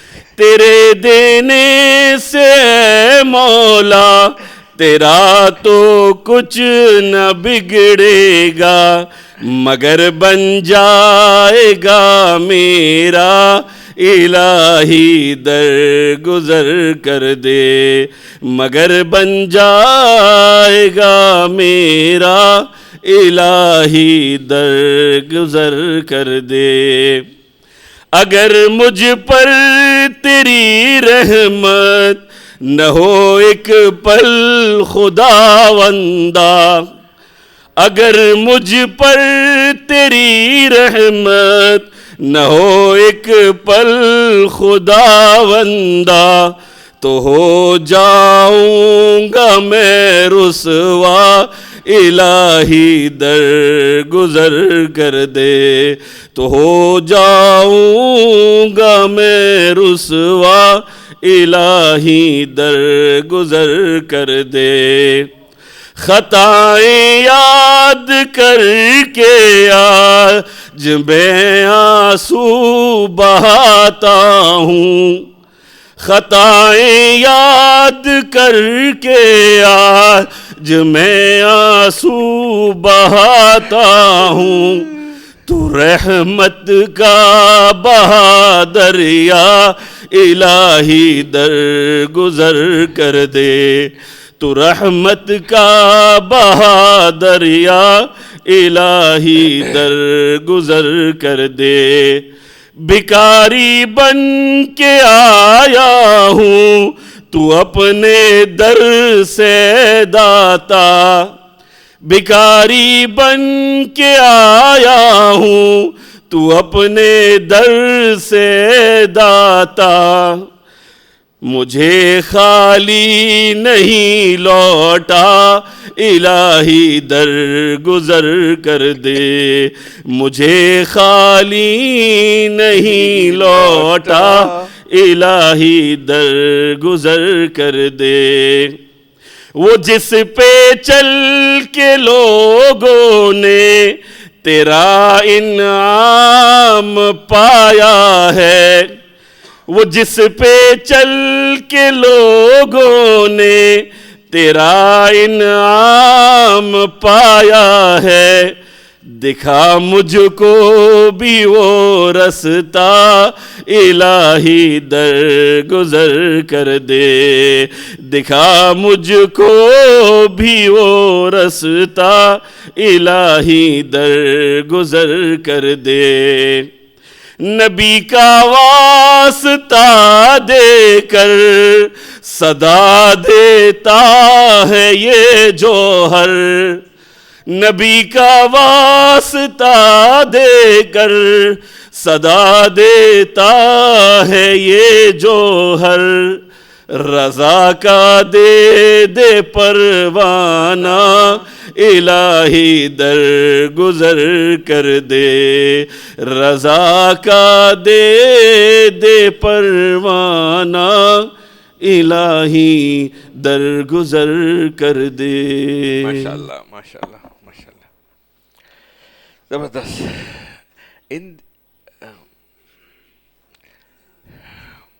ان دنوں قبر والوں پر عذاب ہو رہا تھا، اللہ تعالیٰ نے حضور صلی اللہ علیہ وسلم پر عذاب قبر کا منکشف فرما دیا.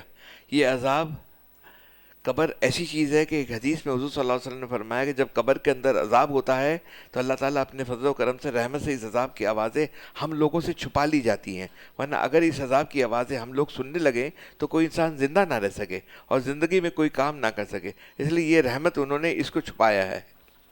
البتہ اللہ تعالیٰ نے کبھی کبھی اپنی کسی بندے پر اس کو ظاہر بھی فرما دیتے ہیں. بہرحال حضور صلی اللہ علیہ وسلم پر منکشف ہوا کہ ان دونوں پر عذاب ہو رہا ہے، ان دونوں قبروں پہ عذاب ہو رہا ہے. پھر صحابہ کرام سے پوچھا کہ تمہیں معلوم ہے کہ ان دونوں پہ کس وجہ سے عذاب ہو رہا ہے؟ تو فرمایا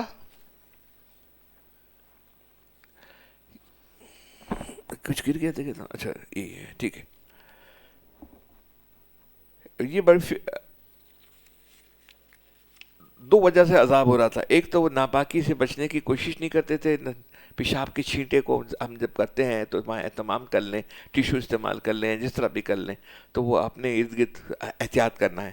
اور دوسری صاحب اس کے لیے عذاب ہو رہا تھا دوسرے ایک کو اس کی وجہ سے عذاب ہو رہا تھا، اور دوسرے صاحب کو اس لیے عذاب ہو رہا تھا کہ وہ دوسروں کی چگلی بہت کیا کرتے تھے، اس کی وجہ سے قبر میں عذاب ہو رہا تھا. لہٰذا حضور صلی اللہ علیہ وسلم نے چگلی کو قبر کے عذاب کا سبب قرار دیا. اس لیے چگلی کا عمل غیبت سے بھی زیادہ سخت ہے، اس لیے اس کی بدنیتی دوسروں کے سامنے اس کی بیان فرمائی. اچھا اب یہ ایک چلو یہ تو بات ختم ہو گئی. اب جو ایک بات ہمارے علم میں ہی نہیں بات ہے، آپ وہ بات آج سن لیجئے. کم از کم ہماری ہے علم میں تو پریکٹس میں نہیں ہے. امام غزالی رحمۃ اللہ علیہ نے احیاء علوم میں فرماتے کہ دوسروں کے کوئی راز فاش کر دینا بھی چگلی کے اندر داخل ہے. ہم بات کر لیتے نا، اس کا فلانا ہے، اس کی بہن ایسی ہے، اس کی خالہ ایسی ہے، ہم کسی نہ کسی کے ٹاپک کو لے کر بیٹھ جاتے ہیں نا، کسی کا راز فاش کر دینا. امام غزالی رحمۃ اللہ علیہ نے احیاء علوم میں فرماتے ہیں کہ دوسروں کا کوئی راز فاش کر دینا بھی چگلی کے اندر داخل ہے. ایک آدمی یہ نہیں چاہتا کہ میری یہ بات دوسروں پر ظاہر ہو، وہ بات اچھی ہو یا بری ہو، اس سے بحث نہیں. لیکن مثلا ایک مالدار آدمی ہے اور وہ اپنی دولت دوسروں کو چھپانا چاہتا ہے، وہ یہ نہیں چاہتا کہ دوسروں کو یہ معلوم ہو کہ میرے پاس اتنی دولت ہے. اب آپ نے کسی طرح سن گن لگا کر پتہ لگا لیا کہ اس کے پاس کتنی دولت ہے. اب آپ ہر شخص سے کہتے پھرتے رہے کہ اس کے پاس اتنی دولت ہے. یہ جو اس کا راز آپ نے افشا کر دیا، یہ بھی چگلی کے اندر داخل ہے. اس کو تم برائی نہیں سمجھتے. یا مثلا ایک شخص نے اپنے گھریلو معاملات کے اندر کوئی پلان یا منصوبہ بنا رکھا ہے، آپ نے کسی کی طرح پتہ چلا کر دوسروں کے سامنے بیان کرنا شروع کر دیا، یہ بھی چگلی ہے. اسی طرح کسی کام میں کسی کا راز ہو، اسی طرح کسی کا کسی قسم کا راز ہو، اس کی اجازت کے بغیر دوسروں کو افشا کرنا چگلی کے اندر داخل ہے. ایک حدیث میں حضور صلی اللہ علیہ وسلم نے فرمایا مجلسوں کے اندر جو بات کی جاتی ہے وہ بھی امانت ہے. مجلسوں کے اندر جو بات کی جاتی ہے وہ ابھی امانت ہے. مثلا کسی شخص نے آپ کو محرم راز سمجھ کر، رازدار سمجھ کر مجلس میں آپ سے ایک بات کہی، اب وہ یہ بات آپ دوسروں تک نقل کر رہے ہیں تو یہ امانت میں خیانت ہوگی اور یہ بھی چگلی کے اندر داخل ہے. بہرحال گناہوں میں آج دو اہم گناہ ہیں. اب اس کے اندر لوگ ہیں نا اصلاح بھی کرنا نہیں چاہتے. دیکھیں اصلاح ہے نا فرض ہے. میں آپ کو 3 کیس اس ہفتے آپ کو اب سناتا ہوں. میں ایک وہاں سے فیصل آباد سے فون آیا، میں نے تھوڑی سی، ہم کیا کرتے ہیں کوئی فون آتا ہے، کوئی تکلیف ہے، تھوڑی تفصیل پوچھ لیتے ہیں، تھوڑا مراقبہ کرنے بیٹھ جاتے ہیں الحمدللہ. یا استخارہ کرنے کے، اب تو استخارہ میں نہیں کرتا ہوں، کہتا ہوں آپ خود کر لو، لیکن کوئی خاص لوگ ہوتے ہیں اس کا استخارہ کرنا پڑتا ہے. تو ایک جگہ استخارے کا ہمارے بہت ہی قریب اور بہت ہمارے محسن ہیں، اس کو نہ تو نہیں بول سکتا تھا، تو ان کو مکان چاہیے تھا. 17 دفعہ استخارہ انہوں نے 3 مہینے کروایا اور سب میں نفی آئی، نو نو نو نو نو آتے گئے. میں نے کہا اللہ کے واسطے اب استخارہ بند کر دو، اب توکل تم کر لو. لیکن آج رات کو ایسا ہوا کہ 18واں جو انہوں نے مکان کے پیش کیا نا، آج رات کو اتنا پازیٹیو ہو گیا کہ خیر خیر خیر خیر سب خیر ہی خیر آ گئی. 18 تو کبھی کبھی ہوتے. بہرحال میں بات یہ کر رہا تھا کہ 3 آپ بات سن لیجئے. ایک وہاں سے فون آیا تو میں نے اسٹڈی کی کہ بھائی میں مال میں تکلیف میں ہے، کاروبار میں تکلیف میں ہے، نقصان ہو جاتا ہے، فلانا ہو جاتا ہے. تو میں نے جب اس کو پوچھا کہ بھائی تمہارے پاس اتنا نقصان ہو جاتا ہے، مجھے اب وظیفہ بتائیے. 2 دفعہ 3 دفعہ آگے مجھے وظیفہ بتائیے. دیکھو وظیفہ کب کام نہیں کرے گا اس وقت. میں نے اس کو کہا کہ تم یہ دیکھ لو کہ تمہارے گھر کے اندر تمہاری بیوی سے، ماں سے، رشتہ داروں سے، ساس سے، سسر سے، رشتہ داروں سے کسی سے قطع تعلقی ہے، یا انہوں نے آپ سے کی ہے یا آپ نے ان سے کی ہے. اس کو پہلے جوڑ لیجئے. اگر کوئی ہوئی ہے تو اس سے معافی مانگ لیجئے. پہلے گھر کے حالات تو ٹھیک کر لیجئے، پھر وظیفہ کام کرے گا. آپ نے گناہ کیے ہوئے ہیں، تعلقات آپ کی کشیدگی ہے، آپ کسی کے لیے برا سوچ رہے ہیں، بدگمانی ہو رہی ہے، اس کے بعد آپ سوچ رہے ہیں پہلے اپنے آپ کا معاملات ٹھیک کر لیجئے. اس کے بعد ان کا فون ہی نہیں آیا. اچھا ایک شخص کا آیا کہ میرا بیٹا وہاں یہاں فیصل آباد سے، کہ میرا بیٹا بہت تنگ کرتا ہے، بہت پریشان کرتا ہے، مجھے آپ وظیفہ بتائیے. پھر میں نے وہ استخارہ اپنے بیٹھے اس کے اندر میں نے نام پوچھا ہی پوچھا. میں نے کہا ایسا کریں آپ کراچی آ جائیں، آپ سے میں بات کرنا چاہتا ہوں. بولے میرے بیٹے کا مسئلہ ہے، میرا مسئلہ نہیں ہے. مجھے آپ کا مسئلہ نظر آ رہا ہے. آپ جماعت سے نماز پڑھ رہے ہیں، اللہ سے مانگ رہے ہیں. مردوں کے گھر میں نماز نہیں ہوتی ہے، جماعت سے مجبوری میں پڑھ لے. کبھی میں جماعت سے نماز پڑھ رہے ہیں، معاملات ٹھیک رکھیں، معاشرت ٹھیک رکھیں، آپ کے پڑوسی آپ سے خوش ہے، آپ کے رشتہ دار خوش ہیں، آپ کے سسرال والے آپ سے خوش ہیں، رشتہ دار تمام خوش ہیں. کوئی آپ نے کسی سے قطع تعلق، بولا میں نے آپ اپنی پہلے اصلاح کر لیجیے، ہے آپ کی تو بچہ ٹھیک ہو جائے گا. بچے کی فکر نہ کرے، بچہ خود بخود انشاءاللہ بہتر چلے گا. بس ربنا ھب لنا من ازواجنا وذریاتنا پڑھ لیجیے، باقی بچہ کام کرے گا، اپنی اصلاح کر لیجیے. ایک عورت کا، خاتون کا فون آیا کہ میرا بیٹا ہے، میرے بیٹے کو میں فون کرتی ہوں تو وہ کہتی ہے کتیا تو فون مت کر. تو حضرت میں کیا کروں؟ میں نے کہا دیکھو وہ تم کو اس طرح بات کرتا ہے نا تمہاری مانتا نہیں ہے تو تم بھی تو اوپر والے کی مانو, تم بھی تو شرعی پردہ کر لو, تم بھی تو غیبت بدگمانی لوگوں میں اور سوشلائزنگ اس کو تو چھوڑو خدا کے لیے. تم چھوڑو گے تو وہ خود بخود ٹھیک ہو جائے گا. تم بھی تو اوپر والے کی, ہم جب اوپر والے کی مانیں گے تو وہ ہمارے اوپر, ہم ان کے اوپر والے ہیں, وہ ہمارے بچہ ہمارے مانے گا. اب اس کے لیے نہیں مان رہا کہ ہم وہ اپنے اوپر والے کی نہیں مان رہے. ہر عمل کا رد عمل ہے نا, ایکشن ریئیکشن چین ریئیکشن ہے. تو کوشش یہ کرنی چاہیے کہ اپنی اصلاح کر کے اپنے معاملات کو دیکھ لیں, اپنی چیزوں کو دیکھ لیں. اگر میری چیزیں سب ٹھیک ہیں, میں کوشش کروں پڑوسی اڑوسی ہر چیز کے اندر, رشتہ داروں کے اندر یہ نہ دیکھوں کون کیا کرتا ہے, میری بہنیں, میرے رشتہ دار, میرے دوست, میری خالہ کیا کیا, یہ نہیں کیا, میں کیا اس کے لیے کر سکتا ہوں. میں نے اللہ سے لینا ہے, خالق سے لینا ہے, مخلوق کو دینا ہے. بس ایک ہی نظریہ ہمارا ہونا چاہیے, اس سے آگے پیچھے نہ ہو, ایک ہی ہماری سوچ ہو. اگر یہ سوچ ہو جائے, یہ بنتی کب ہے؟ جب گھر کا ماحول بنا ہوا ہو, اور عورت کے ساتھ, ہماری بیوی کے ساتھ تعلقات ہو. میں ہم نے بدے کہ بچہ میرا بیٹھا ہوا ہے, میں ہمیشہ اس میں خوش ہوتا ہوں کہ آپ جائیے, کھانے کے لیے جائیے, گھومنے کے لیے جائیے, لیکن بیوی بچوں کے ساتھ جائیے, بیوی کو خوش رکھیے. گھر کا ماحول بنا ہوگا تو بچوں کی تربیت ہوگی. اگر گھر کا ماحول نہیں بنا ہوگا تو بچوں کی تربیت کیسی ہوگی؟ اور بیوی کیا چاہتی ہے؟ کچھ ہم سے کوئی ایکسٹرا آرڈنری ایکسپیکٹیشن تھوڑی کرتی ہے. وہ تو کہتی ہے کہ میری عزت نفس, آپ تھوڑے مجھے سنبھال لیجیے, مجھے نہ کیجیے. ہم کرتے وہی ہے جو مجھے کرنا ہے. میں بھی ہوں نا, میری الحمدللہ میری بھی اہلیہ ہے, ہم نے کرنا وہی ہے, لیکن عزت کے ساتھ کرنا ہے, اس کو سمجھا دینا ہے. ابھی آپ نے بحث نہیں کرنی, ابھی اس کی مان لینا ہے, پھر آہستہ آہستہ کر کے اپنی بات کو اس کو سمجھانے. اس کے اندر ایک چھوٹا سا واقعہ میں نے پہلے سنایا تھا, پھر آج سنا دیتا ہوں. کچھ بہت سارے نئے لوگ ہیں, اس کے بعد ہم تھوڑا سا ذکر کر لیتے ہیں, ٹھیک ہے؟ اگر گھر کا ماحول بنا ہوگا تو بچوں کی تربیت ہوگی. اور بچوں کو اگر 1000 مائل بھی دور بچہ ہے نا آپ کا, اور گھر میں ماں باپ اگر خوش ہے, دعائیں ہیں آپس, گھر کا ماحول, اس کا عمل افغانستان کا رشیا پہ اثرات ہوئے. یہ سینٹرل ایشیا جو بنا ہے, ٹوٹا ہے, رشیا کا جو بنا ہے ایسے نہیں بنا ہے. ایک کا عمل دوسرے عمل کا فوراً اس کا ریئیکشن آتا ہے. آپ کا گھر ٹھیک کر لیجئے, گھر کا ماحول ٹھیک کر لیجئے, بچہ آپ کا کہیں بھی ہوگا ضائع نہیں ہوگا. ہے نا ہمارے یہاں, ہمارے بچے گئے وہاں پر, یہاں نماز نہیں پڑھتے تھے, وہاں مفتی بنے ہیں, عالم بنے ہیں, اور امریکہ میں جا کر کچھ بچے یہاں تھے دیندار, وہاں جا کر ختم ہو گئے. اگر ختم ہو گئے تو اس کو دیکھیے تو گھر کے ان کا یہاں کا ماحول بھی آپ کو مناسب نظر نہیں آتا. لیکن گھر کے اندر ایسا ماحول بنائیے کہ اپنے بچی کا ماں باپ کے ساتھ, اپنے ماں باپ کے ساتھ, پڑوسیوں کے ساتھ, رشتہ داروں کے ساتھ, دوستوں کے ساتھ, 5 چیزیں ہمارے حضرت والا فرماتے ہیں. پہلے اللہ سے ہونے کا یقین, ایمان ہمارا ہو. دوسرے اعمال ہمارے ہوں, کم از کم فجر میں تو ہم اٹھتے ہیں نا, فجر کی نماز, عشاء کی نماز, مغرب کی نماز, یا گھر پہنچ جاتے ہیں, اس میں تو جماعت میں آ جائے کریں, جماعت سے نماز پڑھ لیا کریں. دوسرے معاملات کے اندر ہم دینے والے ہوں, کوشش کرنا ہے کس طرح ہم دے سکتے ہیں, کیا چیز دے سکتے ہیں. ہر آدمی دے سکتا ہے, کوئی مشورہ دے سکتا ہے, کوئی مسکراہٹ دے سکتا ہے, کوئی ہاتھ ملا سکتا ہے. کوئی بیچارے یہاں بیٹھے ہوئے, آپ دیکھیے مکہ مسجد کے باہر کچھ لوگ ایسے بیٹھے ہوتے ہیں جسے کوئی ملانا پسند نہیں کرتا, اور ہم ملاتے ہیں تو وہ کہتے ہیں یار ان کے بعد تو یہی سرکل بنا ہوا ہے اس کے اندر. اب ہر آدمی کچھ نہ کچھ دے سکتا ہے. ہم دینے والے ہوں, اللہ سے لینے والے اور مخلوق کو دینے والے. معاملات ہمارے, معاشرت ہمارے, ہے نا. اور تو کوشش کرنی چاہیے. اب یہ سن لیجیے, عورت آخر کیا چاہتی ہے؟ گھر کا ماحول ٹاپ کا بن جائے گا. یہ ذرا آپ کی سمجھ میں تھوڑی بات آ جانی چاہیے.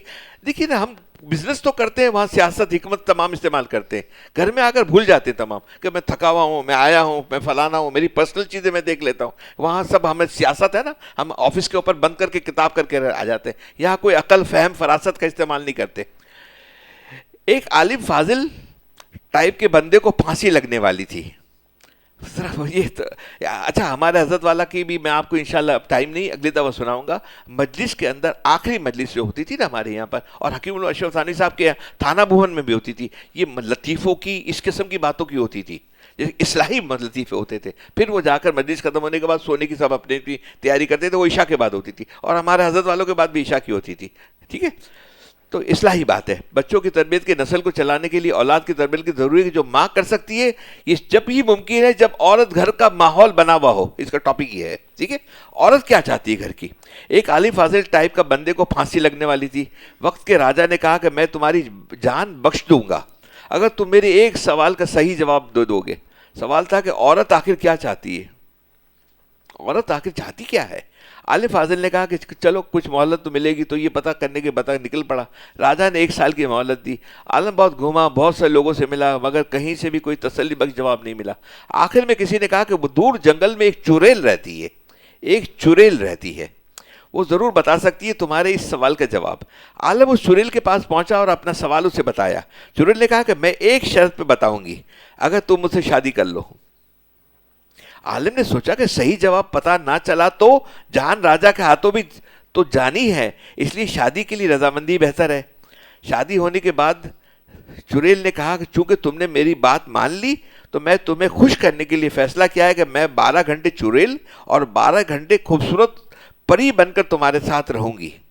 12 گھنٹے چڑیل، پری 12 گھنٹے پری بن کے رہوں گی۔ اب تم بتاؤ کہ دن میں چڑیل رہوں یا رات کو؟ اب اس بیچارے نے سوچا کہ یہ دن میں چڑیل ہوتی تو دن کا نہیں گزرے گا، اور رات میں ہوئی تو رات میں ڈر ڈر کے گزرے گی۔ آخر میں اس عالم نے کہا جب تمہارا دل کرے تو تم پری بن جانا، اور جب تمہارا دل چاہے تو تم چڑیل بن جانا، تمہاری مرضی تمہارے اوپر میں چھوڑ دیتا ہوں۔ یہ بات سن کر چڑیل بہت خوش ہوئی اور اس نے خوش ہو کر کہا کہ چلو تم نے مجھے اپنی مرضی کی چھوٹ دے دی تو میں ہمیشہ ہی پری بن کے رہوں گی۔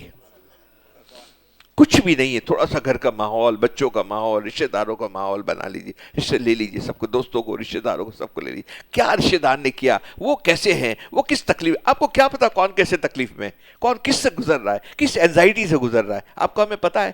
ہم نہیں گزر رہے تو ہم کم از کم اس کا برا تو نہ سوچے، اس کے لیے اچھا تو سوچے۔ پھر چڑیل نے کہا کہ راجا کی یہ بات سن کر چڑیل بہت خوش ہوئی اور اس نے خوش ہو کر کہا کہ چونکہ تم نے مجھ سے اپنی مرضی کی چھوٹ دے دی ہے تو میں ہمیشہ ہی پری بن کے رہا کروں گی۔ پھر چڑیل نے کہا کہ راجا کی طرف سے تم کیسے گئے؟ سوال کا جواب بھی یہی ہے، عورت ہمیشہ اپنی مرضی ہی کرنا چاہتی ہے، کوئی بھی دنیا کی عورت ہو، ایٹ لاسٹ وہ اپنی مرضی سے ہی، اب مرضی کے لیے وہ ضد نہیں کرتی، وہ چاہتی ہے کہ اس کو عزت ملے، عزت دی جائے، اس کو، اس کی بات مانی جائے۔ آپ سافٹ طریقے سے اس سے بات کر لیں، اپنے تیور بدل کر کے بات نہ کریں۔ کھانا پینا، دن میں دیکھیں بیوی کے ساتھ ہوتے ہیں تو بہت سارے معاملات ہوتے ہیں نا، اس کے اندر ٹھنڈے ہو کر بات کریں، سکون کے ساتھ بات کریں، ہے نا۔ تو میں پھر چڑیل نے کہا کہ راجا کی طرف سے تم کیسے گئے؟ سوال کا جواب بھی یہی کہ عورت ہمیشہ اپنی مرضی ہی کرنا چاہتی ہے، اگر عورت کو اپنی مرضی کرنے دو گے تو وہ پری بن کے رہے گی، وہ پری بن کے رہے گی، اور اگر نہیں کرنے دو گے تو وہ چڑیل بن جائے گی۔ جس کے گھر کے معاملات خراب ہوتے ہیں یہ اس کی وجہ سے، میں عورت کی کوئی قصور نہیں ہوتا، شوہر کا قصور ہوتا ہے، یہ شوہر گلٹی ہوتا ہے، وہ دن بھر تھکا ہوا ہوتا ہے، دن کے اندر سب کے لیے بات کرنے کے لیے، موقع دینے کے لیے سب کے لیے گنجائش ہے، گھر کے اندر کسی کے لیے کوئی گنجائش نہیں ہے، تو وہ بیچاری بیوی کیا کرے گی؟ 10 سال 5 سال ہو جاتے ہیں گھر کے اندر بیٹھی ہوئی ہوتی ہے، فون آتے ہیں بہت سارے نا، میسج آتے ہیں، کمنٹ کے اندر آتے ہیں۔ شادی شدہ لوگ اپنی باقی زندگی فیصلہ خود کر لیں کہ زندگی کیسی گزارنی ہے، پری کے ساتھ یا پھر چڑیل کے ساتھ۔ چلے تھوڑا سا ذکر کر لیتے ہیں، الحمدللہ۔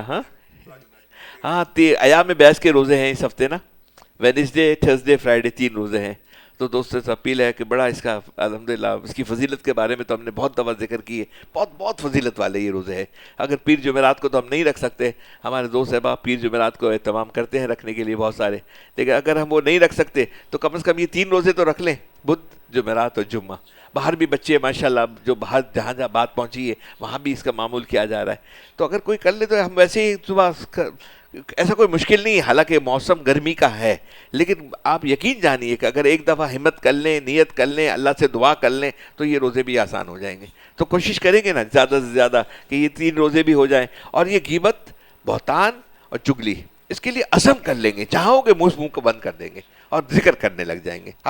ہم اپنے چل رہے ہیں اس کا ذکر کی بات کر لیں، ابھی کیا کرنا ہے تجسس کے، کس کا کون ہے، یہ اس کی فلانا ہے، یہ اس کی رشتہ دار ہے، اس کے ساتھ ایسا ہے، ہمیں کیا کرنا ہے، ہمیں کس کا، ہمیں تو قبر میں میرا پوچھا جائے گا نا، کسی کا تو نہیں پوچھا جائے گا، چھوڑ کے چلے جائیں گے سب، پھر کیا کریں گے؟ تو یہاں پر کوشش کریں کہ اب ذکر سے ہمیں انشاءاللہ اس کا نور آ جائے گا۔ دیکھیے جب ذکر اور گناہ سے بچتے ہیں نا، ہمارے حضرت والا فرما رہتے تھے ایک نور سکینہ آتا ہے روح کے اندر، یہ روح کی طاقت پیدا ہوتی ہے۔ جو آپ دیکھتے ہیں نا کسی کی فراست ہوتی ہے، کہتے ہیں کہ یہ روحانیت سے چل رہا ہے، یہ روحانیت کیا ہوتی ہے؟ روح اس کی تگڑی ہوتی ہے، روح کے اندر جان ہوتی ہے، اور روح کے اندر روح کی خوراک یہ ہے، 2 خوراک ہے، ایک روح کچھ مانگتی ہے اور کچھ کہتی ہے کہ مجھے آپ چھیڑو مت دیجیے، اس کے اندر گناہ سے بچنے کی اور نیک اعمال کرنے کی، اعمال کرنا ہے، ہمیں ذکر کرنا ہے، فکر کرنا ہے، نماز کرنی، تھوڑا اور ایڈ کرتے جائیں۔ اگر نماز کے الحمدللہ بہت سارے لوگ پابند ہو گئے ہیں تو اور اس کے اندر ترقی کیجئے نا، تھوڑی ترقی اس کے اندر کرنے، دنیا کے کاموں میں سب ترقی کرتے ہیں اور اس کے اندر کوئی ہم ترقی نہیں کریں گے۔ تھوڑا سا ذکر کر لیتے ہیں، ہم پہلے لا الہ الا اللہ کے ہماری 4 تسبیحات ہیں، لا الہ الا اللہ، اللہ اللہ اور اللہ اللہ،